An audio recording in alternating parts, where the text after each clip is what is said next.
Bonjour à tout le monde. Merci d'abord à Cécile Kovacs-Chazy et aux autres organisateurs de m'avoir invité à ce colloque et de m'avoir permis de n'y participer que de loin, vu mon grand âge.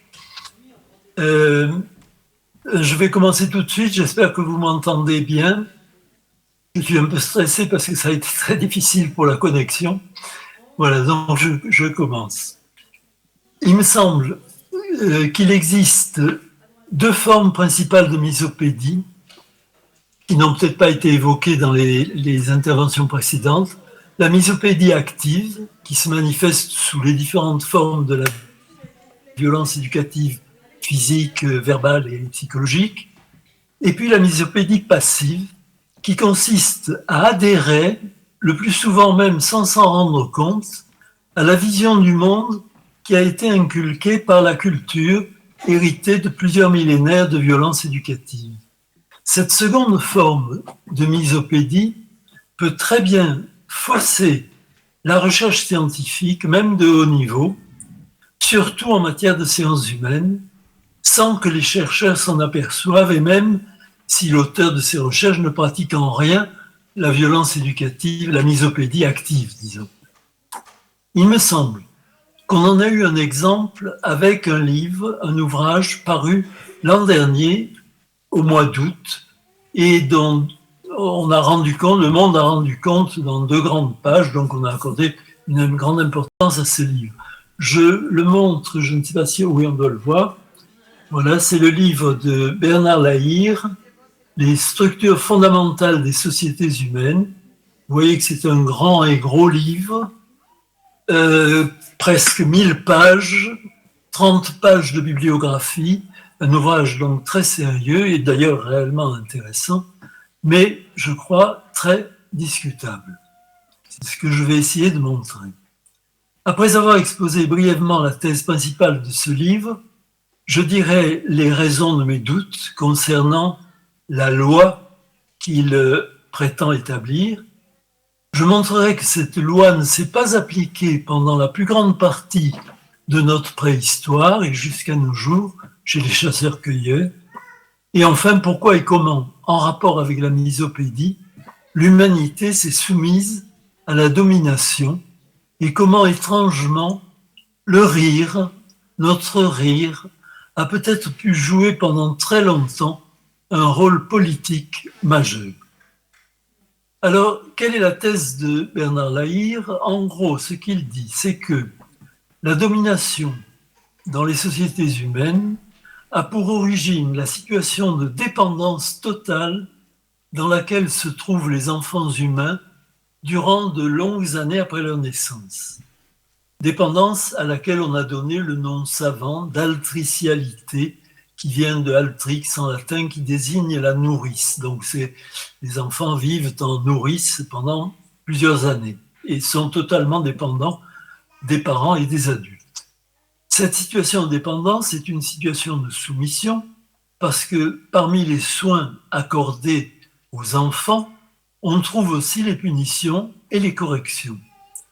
Les enfants qui subissent ce traitement prennent le pli de la soumission et le conservent pendant toute leur vie, et à moins qu'ils préfèrent s'identifier à leurs parents et choisir le rôle de dominateur. À partir de ce pli originel qui marquerait tous les êtres humains, d'après Bernard Lahire, toutes les formes de domination s'expliqueraient.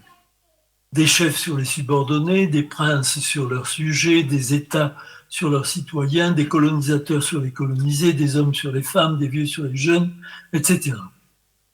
Dans la suite de mon exposé, j'appellerai la loi établie par Lahire la loi dépendance-domination, puisque c'est l'expression qu'il emploie lui-même avec trait d'union entre les deux mots, puisque la domination est liée très étroitement à la dépendance des enfants. La domination prendrait donc sa source dans notre nature même de mammifères altriciels, dans notre nature biologique. Autant dire que, d'après Bernard Lahire, il y a bien peu de chances qu'on puisse se débarrasser d'elle. puisqu'elle est liée à notre nature. On voit que cette loi a une portée non seulement philosophique, mais aussi politique, puisqu'elle comporte une sorte de fatalisme politique. Mais alors, est-ce qu'on peut être d'accord avec Lahire pour dire que la soumission fait vraiment partie de la condition humaine? Plus j'avançais dans la lecture du livre de Lahire, plus je me sentais en désaccord avec lui. Et cela pour 3 raisons. La première raison, c'est que si l'idée de Lahire, que la dépendance entraîne automatiquement la soumission, si cette idée est exacte, comment se fait-il que les sociétés de chasseurs-cueilleurs actuelles n'obéissent à aucune autorité? Dans ces sociétés, il y a bien des chefs, ils peuvent donner des ordres, mais on ne leur obéit que si on le veut bien. Et en général, ces sociétés refusent toute organisation formellement autoritaire. Cela a été largement démontré par Pierre Clastres dans plusieurs de ses ouvrages et confirmé par bien d'autres anthropologues contemporains. Il s'agit d'un refus très conscient de l'autorité que les anthropologues aujourd'hui encore ont du mal à expliquer. D'ailleurs, j'y reviendrai. Mais plus convaincant encore que celui de Pierre Clastres est le témoignage des jésuites missionnaires au Canada qui, au XVIIe siècle, envoyaient chaque année à leurs supérieurs un rapport nommé relation, une relation de leur mission. Ces relations, que vous pouvez trouver intégralement sur Internet, sont un formidable témoignage sur la vie et les mœurs des Indiens peu de temps après leur rencontre avec les Européens. Or, un refrain revient constamment sous la plume des jésuites: les chefs indiens n'ont aucune autorité, et ils en donnent de multiples exemples.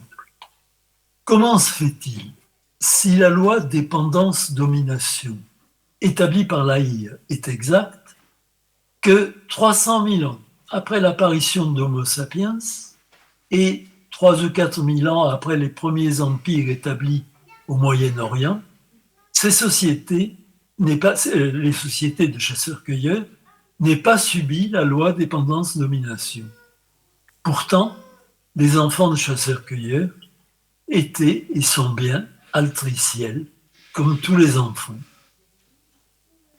Deuxième raison de mon désaccord, alors que Lahire parle, et je le cite, de ce pouvoir immense et quasiment absolu pendant plusieurs années du parent sur l'enfant, pouvoir qui serait d'après lui donc à l'origine de la soumission, les jésuites du XVIIe siècle, encore, de même que pratiquement tous les ethnologues, anthropologues et missionnaires et explorateurs actuels, témoignent que les parents chasseurs-cueilleurs n'exercent pratiquement aucune autorité sur leurs enfants. Les parents de ces sociétés laissent les enfants vivre à leur guise, jusqu'à leur puberté à peu près, faisant confiance à leur capacité de se développer socialement par mimétisme avec les adultes. Dans ce domaine aussi, les témoignages surabondent, y compris les témoignages de personnes scandalisées par cette liberté laissée aux enfants. Là encore, comment se fait-il que ces parents, en contradiction avec la loi dépendance-domination, n'imposent aucune sanction ni punition à leurs enfants et soient même scandalisés quand ils voient des Européens punir et frapper ou même seulement gronder leurs enfants? Une troisième raison encore me fait douter de l'universalité de cette loi. Comment se fait-il que ces sociétés qui, malgré leur extrême diversité de langues, de mœurs, de traditions, de mythologie, d'organisation familiale, montrent qu'elles se sont extraordinairement diversifiées depuis leur départ d'Afrique?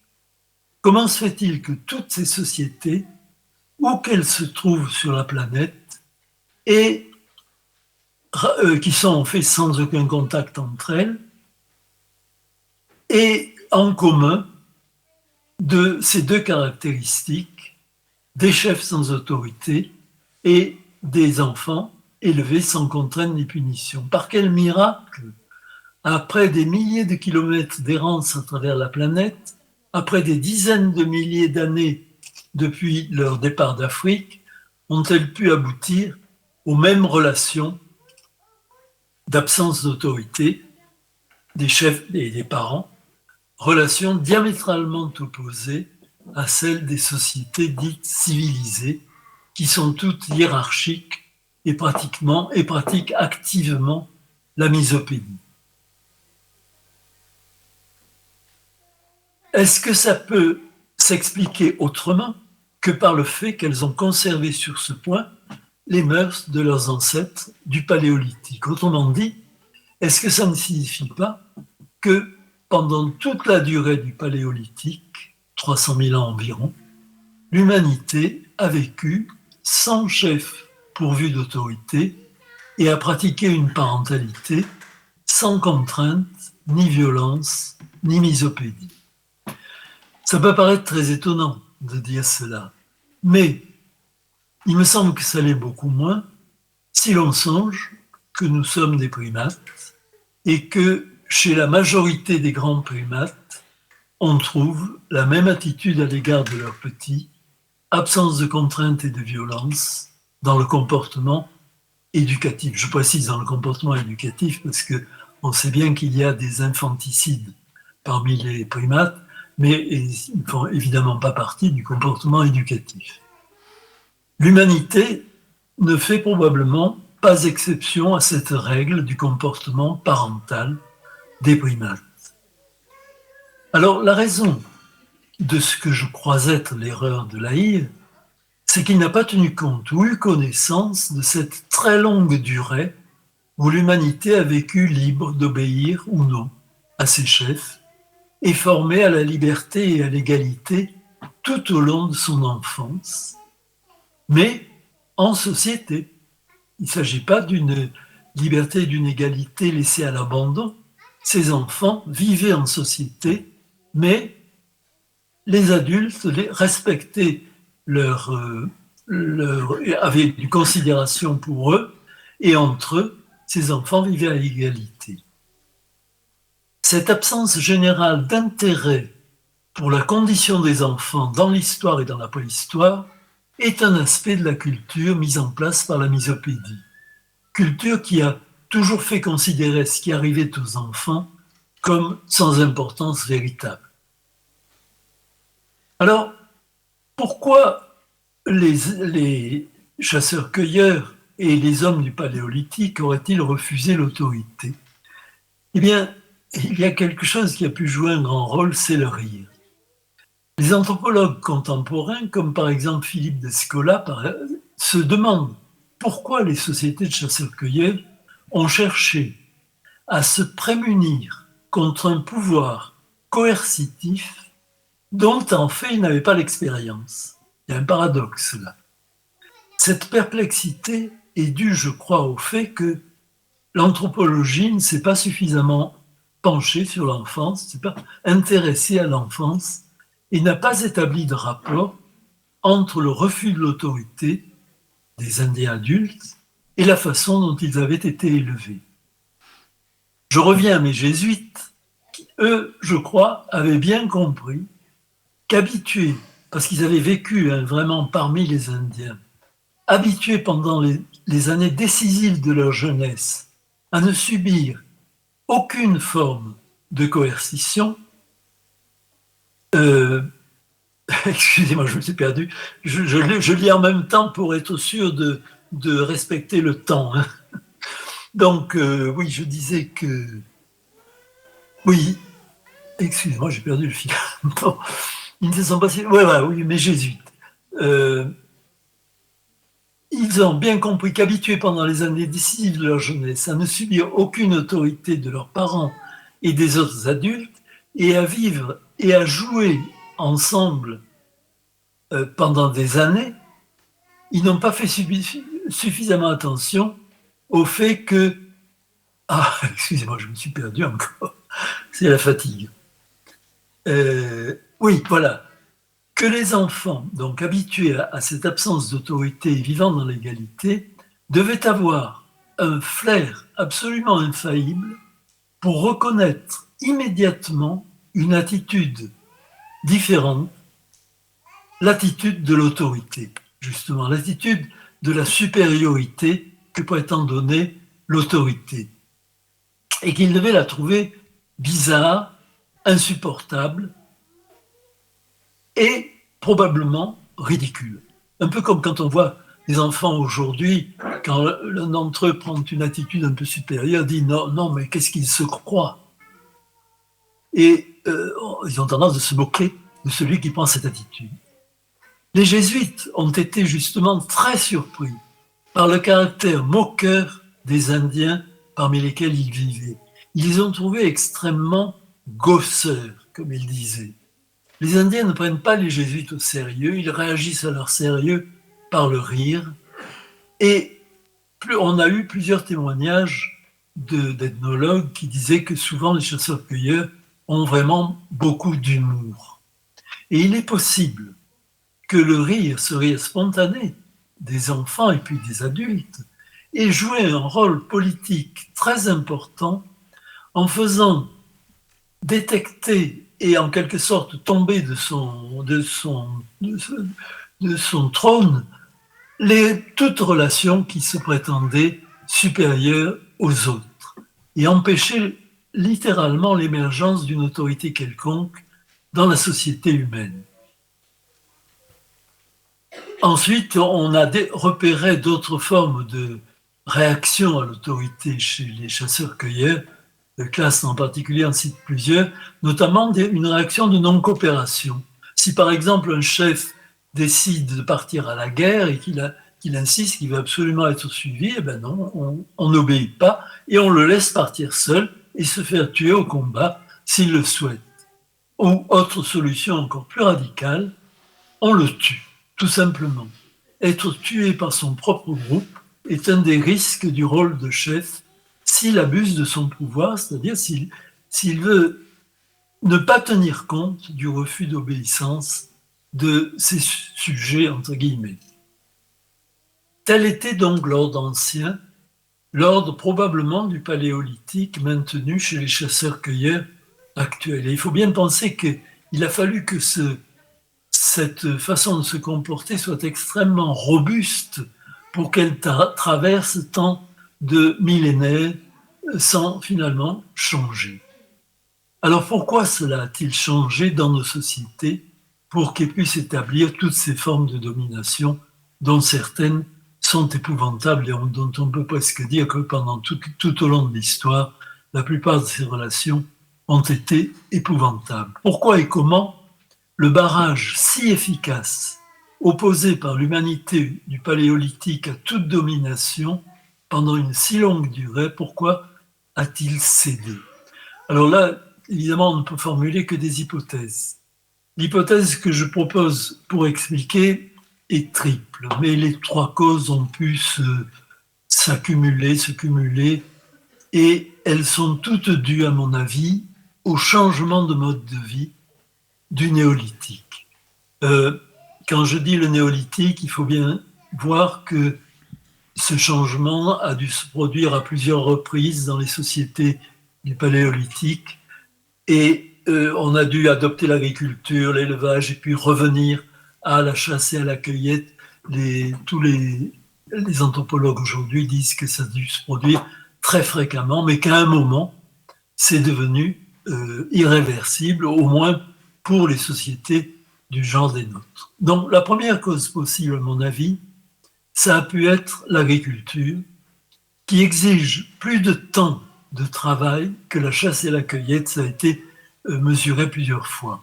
Les parents ont donc eu besoin de main-d'œuvre. Et la main-d'œuvre la plus accessible pour eux, eh bien, c'était leurs enfants.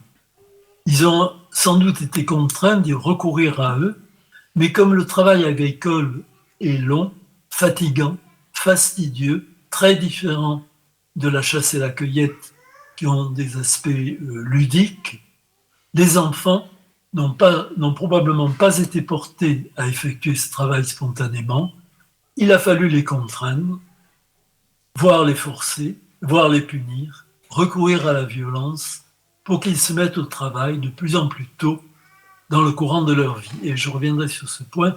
Le fait que les enfants aient été mis au travail très tôt a pu être capital. Deuxième cause possible, l'élevage des animaux, qui a pu exiger aussi du travail pour empêcher le bétail d'abîmer les cultures, pour conduire les troupeaux au pâturage, loin des villages, à une époque où la faune sauvage était beaucoup plus nombreuse et inquiétante qu'aujourd'hui, et où les enfants pouvaient avoir peur. Donc là aussi, cela a pu jouer. De plus, les troupeaux représentaient un investissement, et si les petits bergers perdaient des bêtes, ça pouvait être grave. Et en plus, on pouvait, par analogie, utiliser le même moyen qu'on employait pour corriger le bétail, pour dompter, pour mener le bétail, le bâton. Et enfin, troisième cause possible, la sédentarité, qui a pu jouer peut-être davantage sur les femmes. Par rapport au nomadisme, la sédentarité entraîne un changement dans la fécondité des femmes, moins fatiguées par la marche. Les femmes voient leur fécondité augmenter, c'est ce que disent les ethnologues, les anthropologues, et les naissances se rapprocher. Résultat, les enfants sont plus jeunes quand le suivant s'annonce, le sevrage est plus précoce, les enfants sevrés sont frustrés, on l'a observé dans des sociétés qui ont fait ce passage au XXe siècle. Ils réclament le sein de leur mère alors qu'elle est occupée à allaiter. Les mères et les enfants deviennent grognons, pénibles. Oh putain, pardon, oh là là, qu'est-ce que j'ai fait? Ah, mon Dieu, pardon, ah, au secours, je sais pas le refaire. Ah. Est-ce que tu peux l'appeler? Oh là là, désolée, je voulais remettre l'image. C'est compliqué la visio, je sais pas remettre. Lucie, ah, elle est pas là, Lucie. Est-ce que quelqu'un qui connaît le bébé là peut m'aider? Je sais pas. Si tu cliques là-dessus, 2 fois. Tu vas dans mon historique. Ouais.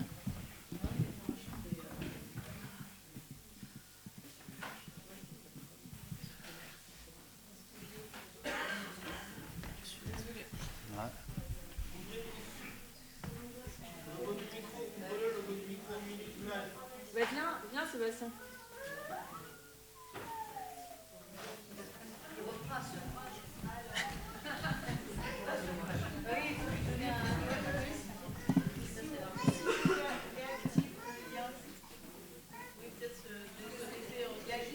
Il est où? Ah oui, c'est qu'on le trouve. Non, c'est le truc. Ouais. Et en cliquant sur le petit micro rouge, tu vas dans le déroulé en haut à droite. C'est horrible la vision. Ouais. Les paramètres, c'est autre chose. Boris, vous avez une idée? Ah ouais.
Comment ça se fait que lui nous voit? Ah bon? Oui, parce que c'est normal. Mais Lyon, on ne le voit pas. Est-ce que tu le vois? Là, j'ai l'impression que là, ça me dit que il nous voit. Est-ce que tu n'as pas coupé son micro? Est-ce que tu n'aurais pas coupé ton micro? Est-ce que tu n'aurais pas coupé ton micro? Parce que là, ça me voit tout sa tête, mais comme ça, on peut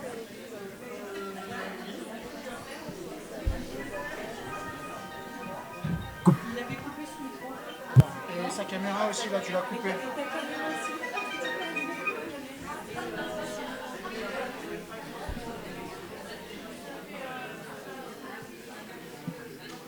Et là, il pourrait faire quoi? Ah. Je suis en train d'essayer de régler le problème.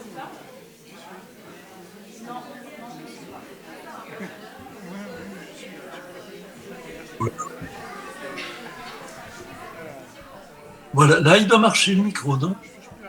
Ça marche. Ah.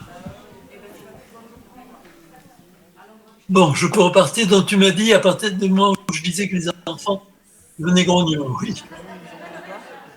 Voilà, je redémarre donc. Oui. Donc, excusez-moi, il faut que je retourne le fil. Tu m'entends, Voilà, Olivier? plus ils ont été traités avec violence tôt, moins ils ont eu le temps de développer leur instinct de liberté et surtout de connaître la relation d'égalité avec les autres enfants. N'ayant pas cette relation d'égalité, ils n'ont pas pu avoir à l'égard des attitudes de supériorité. Oui, j'ai un doute. Ils n'ont pas pu avoir à l'égard des attitudes de supériorité le flair dont je parlais, et ils ont pu considérer la violence comme quelque chose de normal. De plus, leur mimétisme inné a pu les amener à reproduire spontanément sur leurs propres enfants ce qu'ils avaient eux-mêmes subi de leurs parents, alors que l'éducation libre inscrivait dans le corps et le psychisme des enfants la répulsion à l'égard des attitudes autoritaires.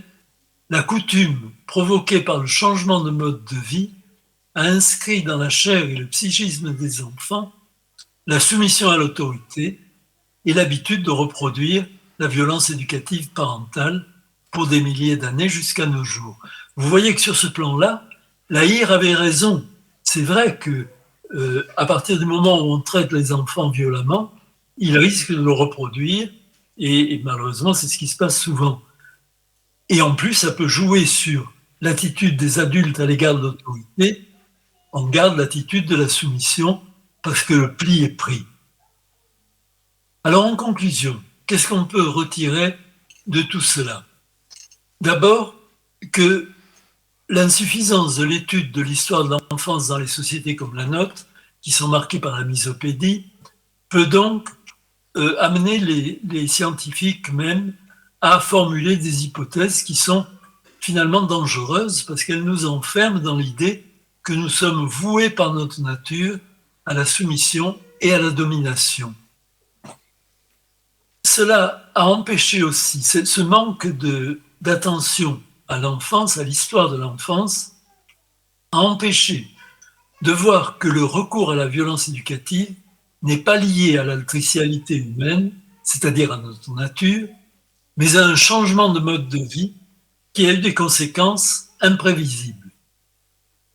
Pendant 90% de son existence, l'humanité Homo sapiens et probablement les humanités antérieures ont refusé la relation d'autorité entre adultes et enfants et en conséquence entre adultes, ce qui ne les a pas empêchés de vivre en société.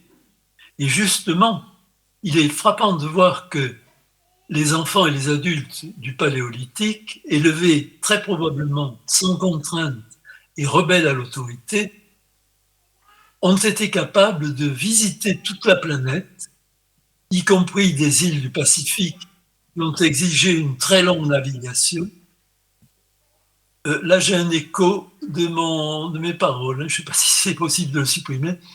Donc, ils ont été capables de faire des choses extraordinaires, de s'adapter à tous les climats, de créer des œuvres d'art prodigieuses, des peintures rupestres, qui ne sont que la partie émergée de l'iceberg de toute leur création réalisée en matériaux non durables ou en peinture corporelle.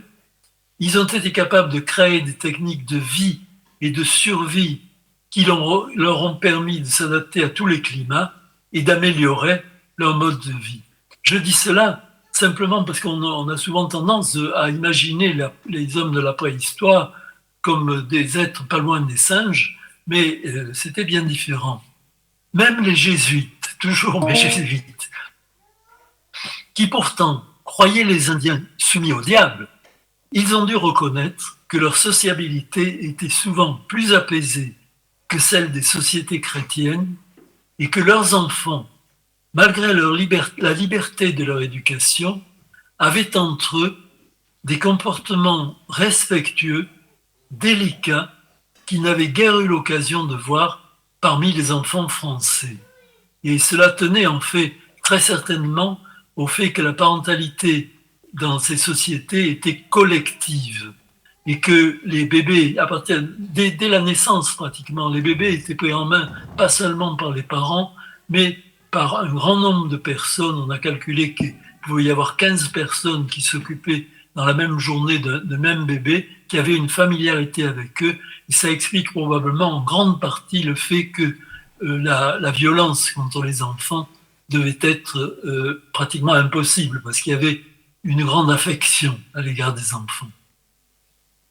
Alors attention, je ne veux pas idéaliser les sociétés des chasseurs-cueilleurs et les sociétés du Paléolithique, parce que je crois qu'il y a quelque chose qu'ils n'avaient pas pu mieux régler que nous, c'est-à-dire c'est la relation entre nous qui appartenons à une bonne société, et eux, les autres, qui appartiennent à des sociétés différentes, bizarres, étranges.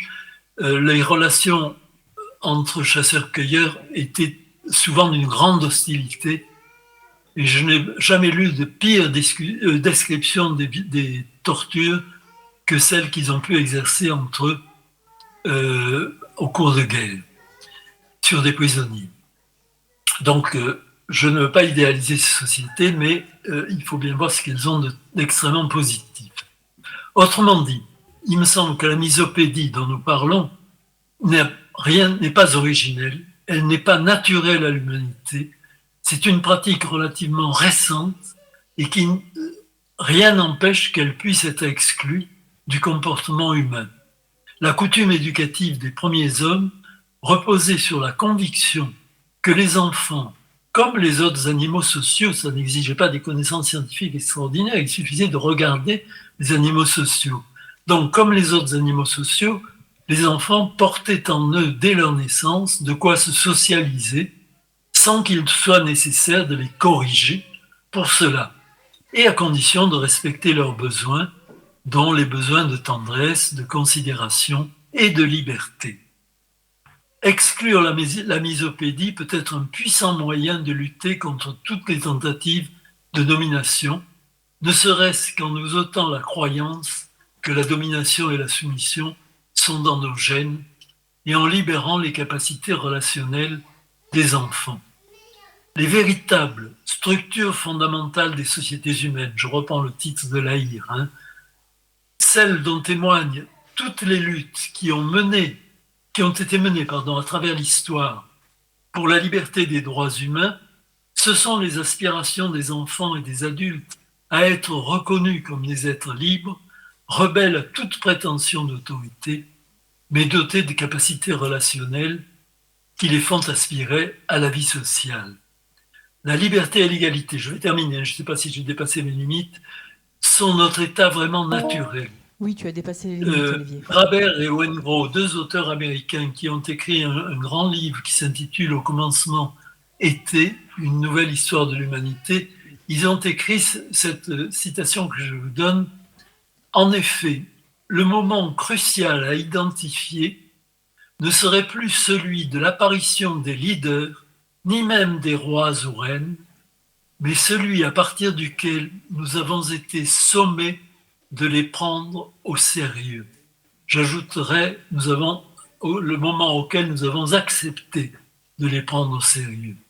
Contrairement à ce qu'on dit, des intellectuels d'un niveau aussi haut que Saint-Augustin, Machiavel ou Hobbes, qui ont tous dit que nous avions un instinct de domination, je crois que nous n'avons pas d'instinct de domination. Ou si nous en avons une ébauche, comme on la voit chez certains primates soumis à des mâles alpha, cette tendance peut être compensée et a été compensée dans l'humanité par le formidable pouvoir salutaire du rire qui, lui, est le propre des êtres humains. Je vous remercie de m'avoir écouté, si du moins vous m'avez entendu, je l'espère, parce que je ne peux pas Merci Olivier. m'en rendre compte. Tu nous entends? Tu m'entends? Oui, je t'entends. Olivier, je suis vraiment désolée, mais on a tellement débordé sur notre planning en raison des difficultés techniques qu'on ne va pas pouvoir prendre de questions. Et nous allons directement enchaîner avec la présentation d'Yves Bonnardel. Juste très rapidement, j'ai pas eu le temps de te présenter au départ. Je voudrais juste dire que tu es le cofondateur en 2005 de l'Observatoire de la violence éducative ordinaire et auteur de nombreux ouvrages historiens qui font référence sur la violence éducative ordinaire, dont Oui, la nature humaine est bonne, la violence éducative, un trou noir dans les sciences humaines et 20 siècles de maltraitance chrétienne des enfants. Merci beaucoup Olivier, tu peux rester connecté si tu veux, peut-être coupe juste ton micro pour qu'on n'entende pas les bruits environnement de chez toi et on va passer à la présentation d'Yves. Voilà.